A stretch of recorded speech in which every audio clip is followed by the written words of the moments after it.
Hello, welcome to Glady Tech YouTube channel. In this video, we're talking about how to link bank details to your Facebook. So the first thing you have to do is to log into your Facebook account. The next thing is to tap at the top right corner of your Facebook, the second icon at the top right corner of your Facebook.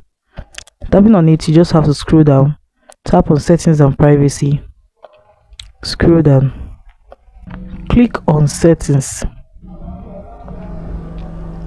scroll down, click on add payments,